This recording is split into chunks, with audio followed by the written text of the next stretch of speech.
Channel पर आपका बहुत बहुत स्वागत है। तो चलिए आज हम लोग हेलो फ्रेंड्स, आज हम लोग जानते हैं क्लास 10 सब्जेक्ट हिंदी। चैप्टर का नाम है छाया मत छूना। यानी छाया का अर्थ होता है यानी अतीत की बातें, यानी बीती हुई जितनी भी घटनाएं हैं, जितनी भी बातें हैं, बीती हुई बातों को छाया से प्रदर्शित किया गया है। छाया मत छूना मतलब बीती हुई बातों को मत याद रखना। उसके बाद हम लोग हेडिंग का मतलब हुआ है, यानी जो चैप्टर का नाम है उसका मतलब मैंने समझाने का प्रयास किया कि छाया का मतलब होता है कि बीती हुई बातें, बीती हुई घटनाएं, बीती हुई दुख है, यानी जीवन में जो बीत जाते हैं वो सारे दुख सुख को ही छाया से प्रदर्शित किया गया है। यानी जीवन में बीती हुई जीवन की घटनाएं को ही प्रदर्शित छाया से की गई है। और चैप्टर का नाम है कि छाया मत छूना। कुल मिला के कहूँ तो बीती हुई बातों को याद मत करना। अब चलिए हम लोग जानते हैं इसे ऑब्जेक्टिव क्वेश्चन हम सबसे पहले बताने का प्रयास करेंगे, उसके बाद सब्जेक्टिव यानी पूरी तरह से चैप्टर हम पढ़ाने का प्रयास करेंगे। सबसे पहले हम लोग ऑब्जेक्टिव यानी जितने भी ऑब्जेक्टिव क्वेश्चन है, ऑब्जेक्टिव क्वेश्चन को सबसे पहले हम लोग चलिए जानते हैं। तो यहाँ पर सबसे पहला क्वेश्चन है कि छाया मत छूना पाठ का कवि कौन है? तो गिरिजा कुमार माथुर जी। ये गिरिजा कुमार माथुर जी के अगर बारे में आप जानना चाहते हैं तो गिरिजा कुमार माथुर जी अपने जीवन में इतना बड़ा दुख झेले, इतना बड़ा दुखों को झेल कर आगे निकले कि इन्होंने सोचा कि अगर कोई ऐसी इंसान भी हो सकती है जो ऐसे, अगर उसकी ज़िंदगी में मेरे तरह अगर दुख आए तो हो सकता है वो दुख न झेल पाए और गलत कदम उठा सकता है और अपनी ज़िंदगी को यानी सफल न बना पाएगा, गलत निगाह में ले जा सकता है, गलत रूप धारण कर सकता है। तो गिरिजा कुमार माथुर जी जिस प्रकार से अपने जीवन में दुख को झेले, जैसा कि इन्होंने सबसे पहले जिस लड़की से शादी किए थे उनका नाम था प्रिया। इनकी पत्नी यानी गिरिजा कुमार माथुर जी अपनी पत्नी से बहुत सारे प्यार करते थे। उनकी पत्नी डेट कर गई, उनके जीवन में बहुत बड़ा एक दुख उत्पन्न हुई, लेकिन फिर भी उन्होंने दूसरा शादी किए और उस पत्नी से भी उनका बहुत लगाव और प्यार था, जो कि फिर वो भी डेट कर गई। इसी प्रकार से गिरिजा कुमार माथुर जी 7 बार विवाह किए, उनकी 7 पत्नी डेट कर गई। इन्होंने अपनी, आप भी सोच सकते हैं कि कितना बड़ा अपने जीवन में दुख को झेले।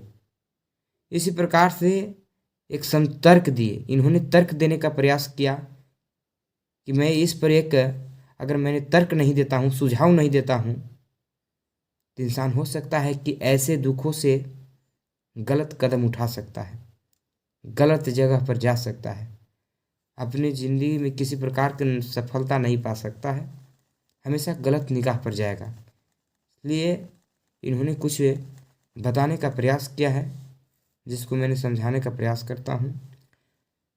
तो इस जो लेखक हैं उनका नाम है गिरिजा कुमार माथुर। उसके बाद यहाँ पर देखना है दूसरा में कि छाया मत छूना कविता में छाया शब्द का प्रयोग किस संदर्भ में हुआ है? तो अतीत की स्मृतियाँ, मतलब हुआ कि अतीत का मतलब जो बीत गया, बीती हुई स्मृतियों का लिए मतलब स्मृतियाँ मतलब जो आपको बीते हुए जो भी, अगर मान लीजिए उसका चित्र अपने मन में देखते हैं और दुख को और गहरा कर देते हैं। तो अतीत की स्मृतियाँ का मतलब हुआ कि बीती हुई चीज़ें, बीती हुई बातें जितने भी हैं वो अतीत की स्मृतियाँ कह सकते हैं। तो मतलब छाया मत छूना कविता में छाया का जो शब्द का अर्थ हुआ वो अतीत की स्मृतियाँ कह सकते हैं, यानी बीती हुई जो बातें हैं, जो घटनाएं हैं, वो सारे जो हैं से छाया से प्रदर्शित किया गया है। तीसरा है कि छाया मत छूना कविता में चंद्रिका और कृष्ण यानी कृष्णा किसके प्रतीकार्थ हैं? तो सुख और दुख, क्योंकि वहाँ पर कहा गया था कि हर चंद्रिका में छुपा कृष्णा एक रात है, यानी कृष्णा एक रात है।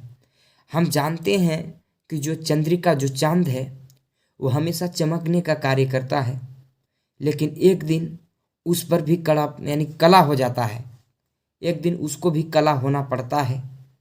इसे हमें यह शिक्षा मिलता है कि अगर किसी भी वस्तु को अगर सुख है तो निश्चित है कि एक दिन दुख होगा, अगर दुख है तो निश्चित है कि एक दिन सुख होगा। ये हर किसी के अंतर्गत होता है, वो छोटा है या बड़ा है उससे कोई मतलब नहीं रखती है।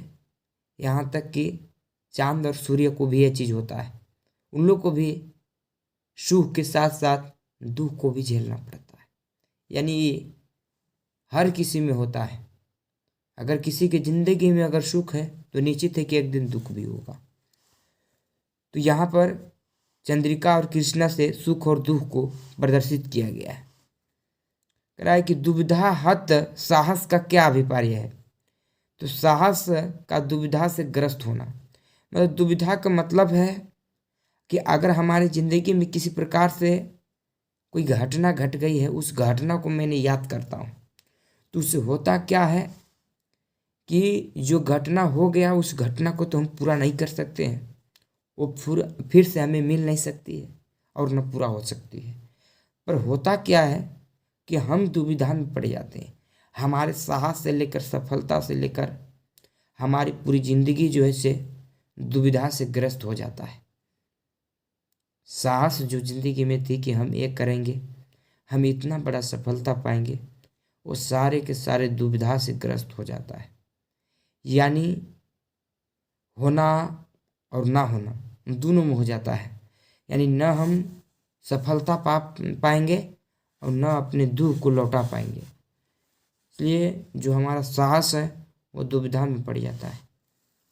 इसीलिए गिरिजा कुमार माथुर जी का कहना है कि छाया मत छूना, यानी बीती हुई बातों को याद मत करना।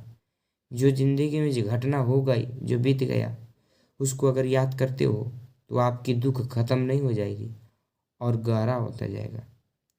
उसके बाद जो पांचवा है वो कहता है कि कभी छाया छूने से इसलिए मना कर रहा है क्योंकि यह मन में पीड़ा बनकर चुभती रहती है। बात सही है।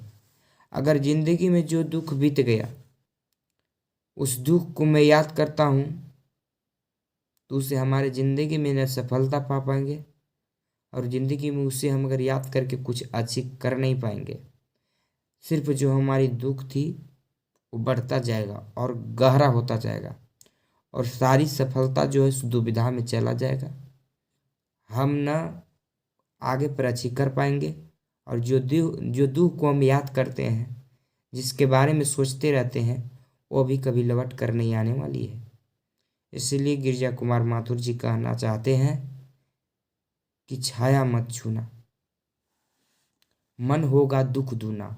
मतलब छाया अगर छूइएगा यानी बीती हुई बातों को अगर आप याद कीजिएगा तो आपकी मन की जो दुख है वो खत्म नहीं होगा बल्कि और गहरा होता जाएगा। तो यहाँ पर यही कहा जा रहा है कि मन में पीड़ा बनकर वो चुभती रहती है। बात सही है कि मैंने अगर घटना बीते हुई घटना को याद करते हैं, चाहे घटना छोटी हो घटना बड़ी हो, अगर जिस प्रकार से वो चली गई, जो घटना खत्म हो गई, अगर उसको हम याद करते जाते हैं तो उस पीड़ा बनकर चुभती रहेगी हमको और बर्बाद कर देगा। कवि के अनुसार मनुष्य अतीत में खोए रहने के कारण दुख होता है। यानी अगर मनुष्य अपने अतीत की अगर बातों पर, जो घटना जिंदगी में बीत गई, उस घटना पर अगर ज़्यादा ध्यान देती है, ज़्यादा निगाह रखती है, तो वह व्यक्ति कभी सुखी नहीं हो सकता है, जीवन भर दुखी रहेगा। उसके बाद अगला क्वेश्चन है कि कविता के अनुसार यानी कवि के अनुसार वास्तविक सुखी और सफलता किस प्रकार प्राप्त की जा सकती है। तो यथार्थ के पूजन द्वारा।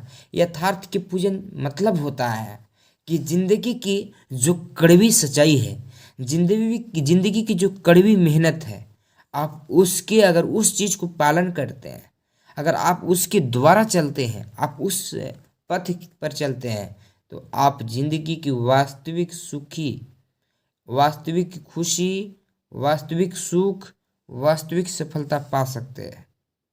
आप अगर कड़वी सच्चाई जानिएगा तब कि मेरी जिंदगी की कड़वी सच्चाई क्या है, कड़वी मेहनत क्या होती है।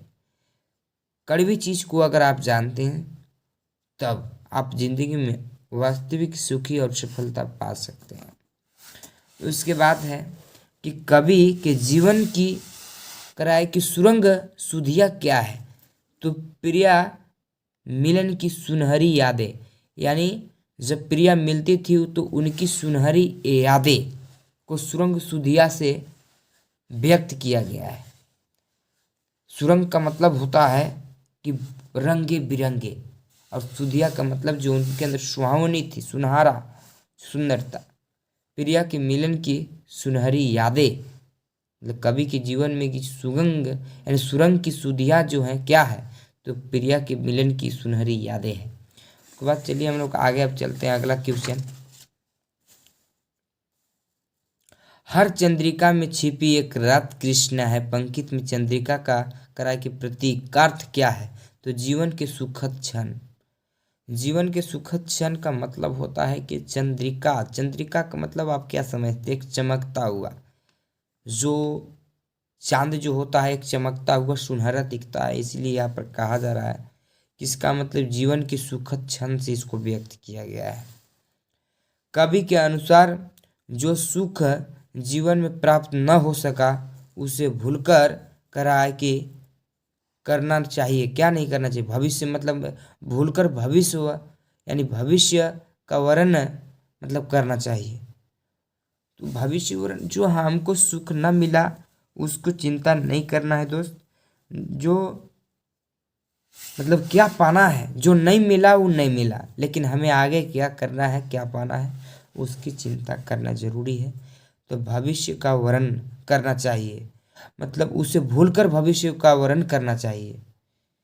न हो सका तो यानी न हो सका जीवन की कराए कि सुख जीवन में प्राप्त न हो सका तो उसे भूलकर मतलब भूलकर भविष्य का वर्णन करना चाहिए।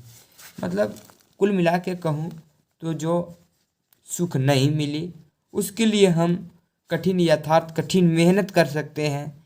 यह नहीं कि जो नहीं मिला उसके याद में दिन रात सोचता रहूँगा, वो नहीं हो सकता है। उसे हमारा न दुख पूरा होगा और न हम आगे बढ़ पाएंगे, न सफलता पाएंगे, न सुख रह पाएंगे।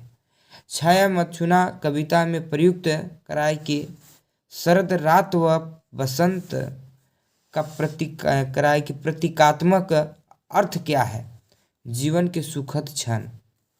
उसके बाद है कि चांदनी रात को देखकर कवि को किसकी याद आती है, तो कराए कि प्रिया के बालों यानी प्रिया जो पत्नी थी उनके बालों में लगे फूली यानी फूलों, बालों में जो लगा फूलों की खुशबू की, जो बाल में लगा था उनकी बालों की खुशबू की याद आता था जब जब चांद देखते थे चांदनी को।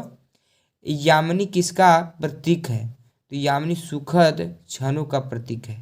यानी सुखद क्षण यानी कराए कि सुखमय क्षणों का मतलब सुखमय क्षणों का मतलब है कि अच्छी दिन, कुल मिला के कहूँ तो एक अच्छी दिन का प्रतीक जो है से यामिनी से किया गया है।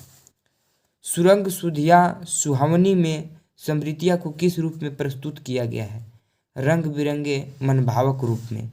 मतलब हम कहूँ तो सुरंग सुधिया का मतलब होता है सुहावनी का रंग बिरंग मनभावक रूप। कहा है कि कुंतल के फूलों की याद बनी चांदनी में कुंतन शब्द क्या अभिप्राय है, तो आंसर होगा लंबे बाल। उनकी पत्नी जो प्रिया थी उनकी लंबी बाल थे तो उन्हीं को कुंतल शब्द से अभिप्राय करते थे वो।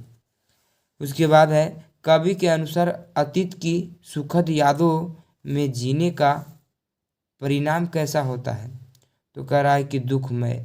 अरे दुखमय नहीं होगा, हम अपने अगर अतीत मतलब बीती हुई बातों को सुखद को या दुखद को कुछ भी की याद करें तो सिर्फ उसे हमको दुखमय होगा, ना हमको उसे लाभ होगा, ना उसे हम सफलता पा सकते हैं, ना उसे हम सुख रह पाएंगे। इसलिए जो बीती हुई अतीत बातें वो सारे चीज़ों को याद नहीं रखना चाहिए, ना याद करना चाहिए, जो हुआ से हुआ। कवि ने मृग तृष्णा किसे कहा है, आप लोगों को मैंने बताने का प्रयास किया था कि मृग तृष्णा जो है वो जब मानते हैं जिस मिट्टी में मतलब जो जैसा कि रेगिस्तान है और बहुत सारे ऐसी जगह है जहाँ पर पानी की मात्रा बहुत कम होते हैं और जो चिकना पाट होते हैं वहाँ पर जब घामा तेज आती है, तेज घामा लगती है यानी सूर्य की प्रकाश तेज लगती है तो वहाँ पर वो ऐसी चमकती है जिस प्रकार से जैसा कि लगता है कि वहाँ पर बहुत सारे पानी है। तो रेगिस्तान में जब ऐसा जब चमकता हुआ दिखाई देता है पानी की तरह तो वहाँ पर रेगिस्तान में पानी न होने के कारण वहाँ के जानवर उसी को देखकर तड़पते हैं कि हो सके ना वहाँ पर पानी है। पानी के चलते वहाँ पर जानवर कूद के आते हैं पर पता चलता है कि वहाँ पर पानी नहीं है।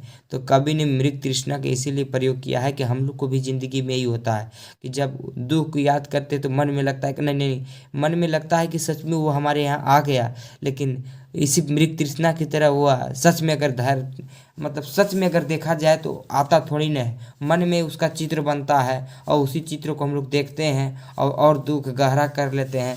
पर कभी हम पूरी तरह से ना उसको हम पा सकते हैं, सिर्फ मन में उसका हम चित्र भी देख सकते हैं पर पा नहीं सकते हैं। उसी प्रकार मृग तृष्णा जल की तरह दिखाई देता है पर हकीकत में कहूँ तो वह जल थोड़ी ना है।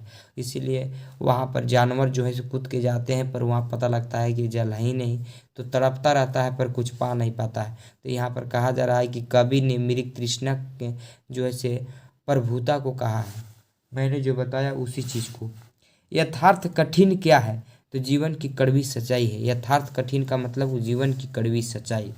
तो चलिए इसी प्रकार से और हम आपको वीडियो देता रहूँगा और बनाता रहूँगा।